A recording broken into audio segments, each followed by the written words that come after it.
Smash yan, umabot ng overtime. Oh. Lamang yung Canada mga kaibigan, lamang. Oh, malapit na matapos oh. Malapit na matapos mga kaibigan. Oh. 124-115 mga kaibigan, Canada lamang. Sinasabi ko na nga ba, nag-iiba na ang panahon ngayon mga kaibigan. Nag-iiba na ang panahon ngayon. Oh.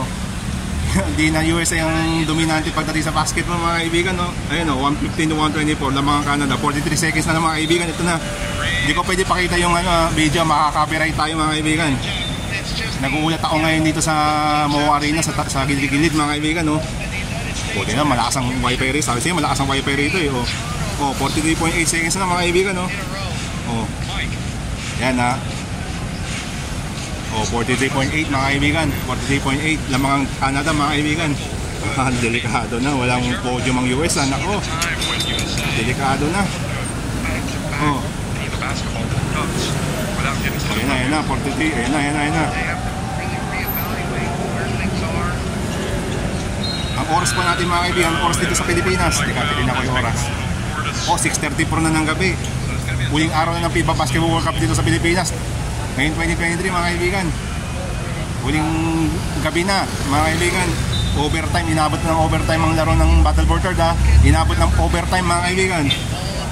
Oh, malapit na matapos yung overtime. Wala na yung Team USA, naku po.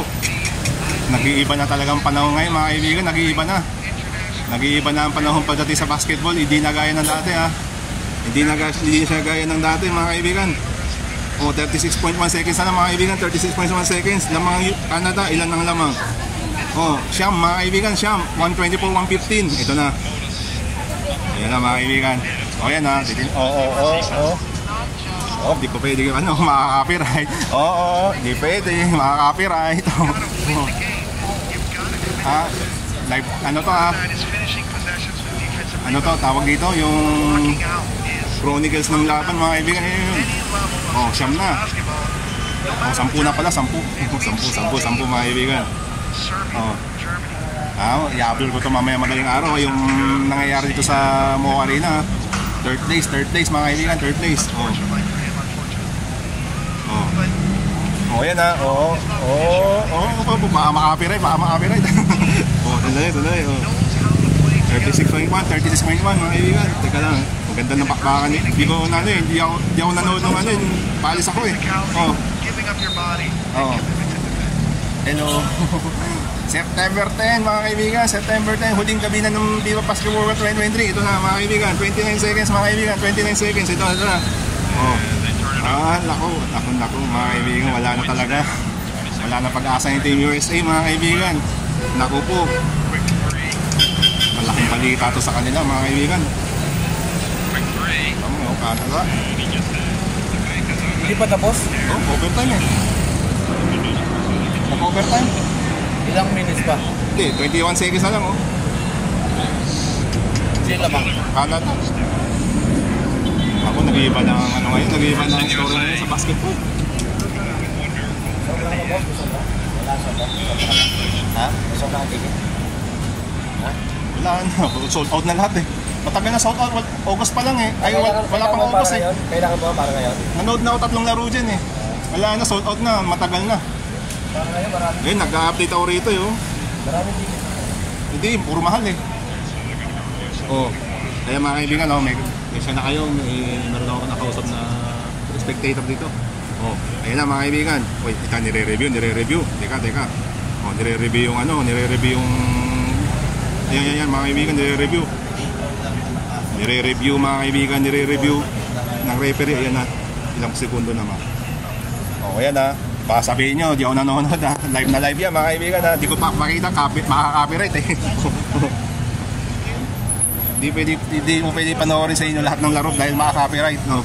Ayan na mga kaibigan. Oh, 2.6 yung nanonood oh.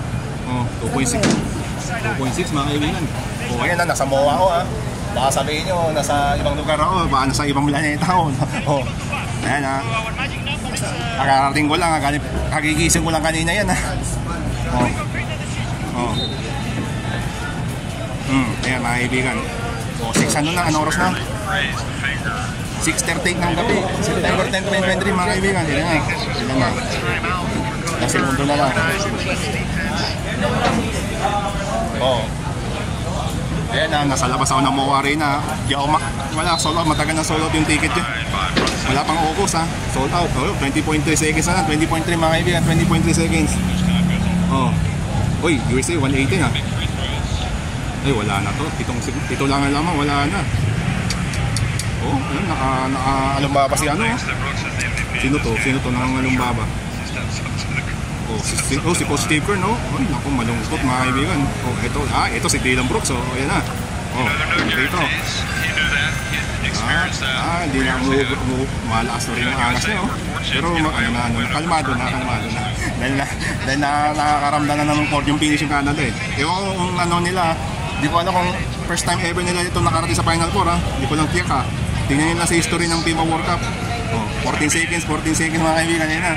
Oh, 11 seconds, ayan na, magdidiro na yung Canada mga kaibigan, nagdiriman, mag-celebrate na, oh. Oh, 5-6, wala na, tapos na. Oh, 127-118 mga kaibigan.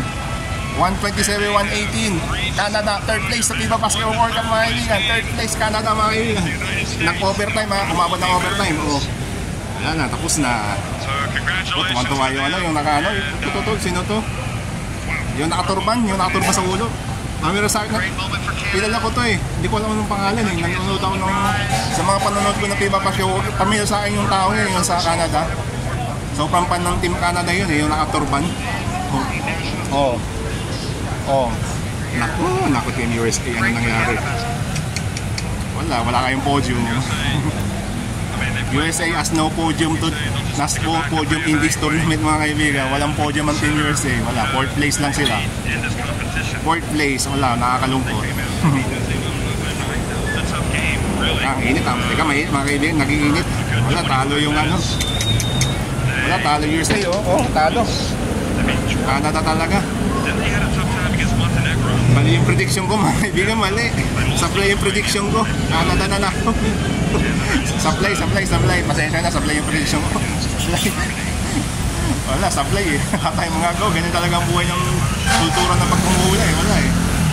Oh, wala, nalungkot ako. Talo yung Team USA natin. Talaga nag-iiba na talagang panahon ngayon mga kaibigan. Nag-iiba na.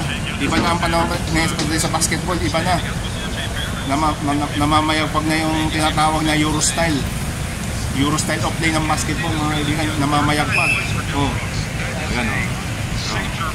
Ay, si Pau Gasol, si Luis Cola, si Ambassadors. Ay, nakaw, sablay, nalaw. Teka, matawa ko, mali yung sablay, mali yung hula ko.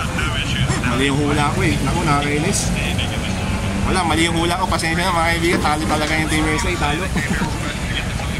Ayun o, nag-uwian na, naglalabasan na yung ano. Naglalabasan na.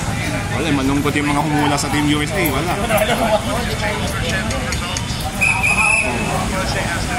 Oh, final score, 127-118 mga kaibigan, 127-118. Oh. 127-118, overtime victory. Overtime victory, di ko alam kung ito yung unang beses na nangyari sa overtime yung sa podium na labanan ha. Di ko lang tiyak sa history ng FIBA Basketball World Cup at nagkaroon ba ng overtime sa isang podium match, sa isang podium na labanan, Battle for Third o Championship Game. Di ko lang tiyak sa history ng FIBA World Cup ha, kung nagka-overtime. Oh. Hinihintay pa yung awarding, hinihintay pa. Oh, hinihintay ha. Oh. Hinihintay yung awarding mga kaibigan, hinihintay. Mamaya magla-livestream ako sa YouTube channel ha. Mamaya magla-livestream ako sa YouTube channel. Yung Championship Game, panonoorin natin yung buong ano ha. I-report ko sa inyo isa-isa. Lahat ng nangyayari sa Championship Game mga kaibigan, live na live sa aking YouTube channel. Alas 9 ng gabi mga kaibigan. 9 o mas maaga pa, magla-livestream ako sa YouTube channel ko ha. Magla-livestream ko ako mga kaibigan. Marathon special mga kaibigan. Championship Game mga kaibigan. Nasa gilid ako ng MOA Arena. Wala, sold out ng ticket, di ako makapanood. Wala, mahal yung ano, yung available pa, mahal. As early as wala pang August, sold out ang ticket sa Gen-Ad mga kaibigan. Pati yung sa single game, ubos.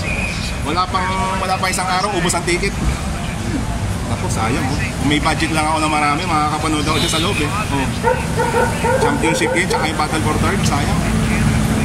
Ayun, naglalaba Asan yung mga tao? Nalungkot yung mga team yung sino sa kanya yun? O sino dyan? Yung Maka USA, sino yung hula? Wala, malungkot ang pati ako nalungkot eh, mali yung hula ko eh. Oh. Mali oh. Oh. Wala. Oh, sasabihin nyo, hindi live to live yan.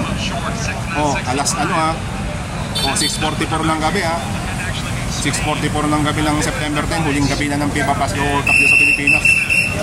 Uy, si Dillon Brooks. Oh, siya ang naging player of the game, si Dillon Brooks si Dillon Brooks hinira na Oh, bakit pamigay rin niya yung yung player of the game trophy, bakit pamigay kagaya ni Luka bakit pamigay niya, Oh, swerte yung yung si Prince Rivero yung magpapamilya, swerte binigyan ng yung nakaturban nakasama niya yung mga players tuwan-tuwa si Dillon Brooks, tuwan-tuwa player of the game, bakit pamigay yung trophy pamigay niya, kagaya ginawa ni Luka ay wala na, naglalayasan na naglaagisan na sila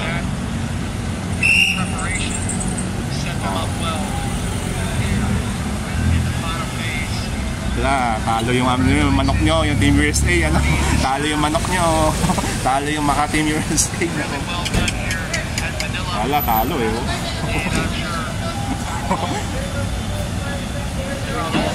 wala, overtime pa yan nag-overtime pa yan mga kaibigan o sino to? Si Shai si Shai Alexander pala to si Shai Alexander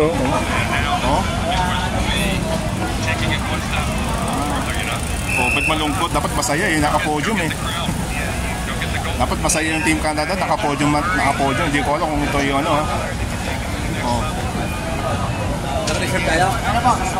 hindi ko alam kung ito yung unang beses na nag-podium ang Canada, kung ito yung unang pagkakataon na umabot sila sa Final Four hindi ko lang tiyak sa history ng FIBA World Cup ko siya sa digsig nito pero seryoso si Dillon Brooks seryoso siya pero seryoso sa seryoso siya sa mukha niya pero magaling hindi yung dapat sa isang player yung yung humble lang siya humble yung mapapakumbaba lang siya ay ito na awarding mga kaibigan awarding ay si si Al Anillo yung SBP president at saka yung FIBA president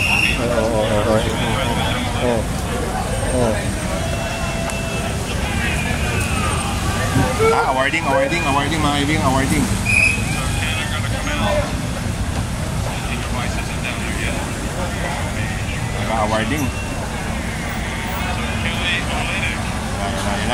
yan na si Aulik lumalabas mga kaibigan ibibigay niya yung medal ayan na bronze medalist ayan di saita na ayan si sino to yung number 0 sino to si number 0 ito si Shai ba to yung number 1 si Shai Alexander ba to si SJ ba to ay hindi siya yun sino ba yung number 2 ayan si number 2 player number 2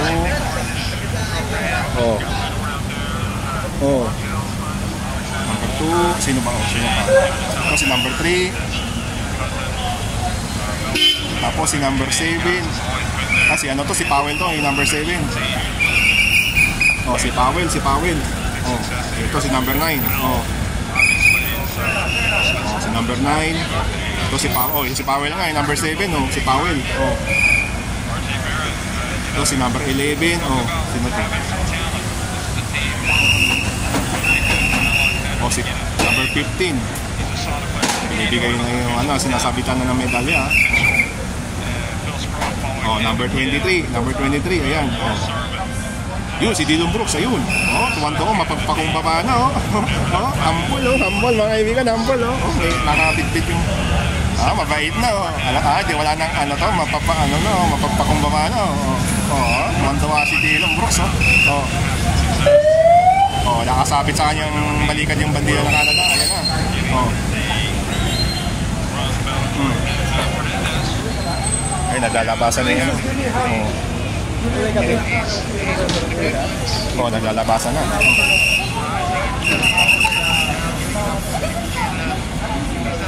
Ayan na, mga kaibigan, ayan na. Ayan na.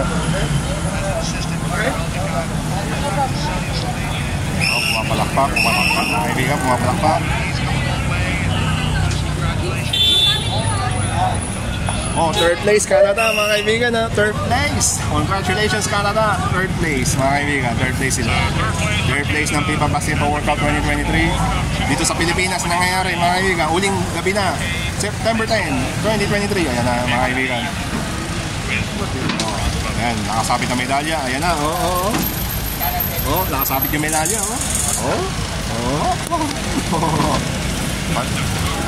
Oh, nakasabit yung medalya. Si Dylan Brooks, ayan, bait, mapapakumbaba na, very humble na siya, nakamedalya lang, nagkamedalya si Dylan Brooks, ito, dapat ngiting tagumpay, dapat ngiting tagumpay lang si Dylan Brooks, ayan, ano lang, dami tao sa labas, lalabas na siya. Si Dylan Brooks, ayan, naging-close up, si Dylan Brooks, lumalabas. Ayan ang lumalabas. Nagsisilabasan na yung crowd. Lumalabas, mga kaibigan. Nagsisiuwian na, mga kaibigan. Yun na nga, Canada, mali yung sablay yung hula ko, pasensya na, mali yung hula ko.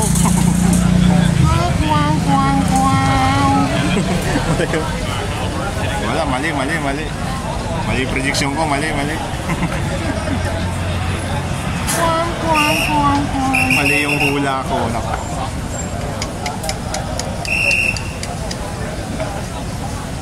Yun na yun, tapos na, pwede na yan. Yun na yun. Ayan na, Canada, umabot sa overtime. Pero Canada pa rin ang mayani, mga kaibigan. Yun lamang po. Mamaya magla-live stream sa YouTube channel ko. Magla-live stream ako. Titignan natin. Huwag lang magkaberya. Dala ko yung tablet. Sabi sa'yo, malakas ang wifi rito, mamaya, alas 9. Mas maaga.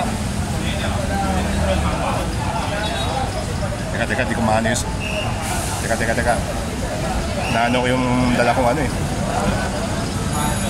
Canada, nako, mali hula ko. Wala, mali yung prediction ko, mali. Mali yung prediction ko, mga kaibigan, mali. Canada ang nanalo. Third place, yun lamang po. Wala, mali hula natin, mamaya live ako sa YouTube channel ko na Porky Pelago. Na YouTube channel Porky na Porky. Mamaya, bago mag 9 o eksaktong alas 9. Yun lamang po. Sana maganda yung wifi, yung signal dito. Yun lamang po. Yung mga maka-Canada. Nag-celebrate mag-celebrate. Third place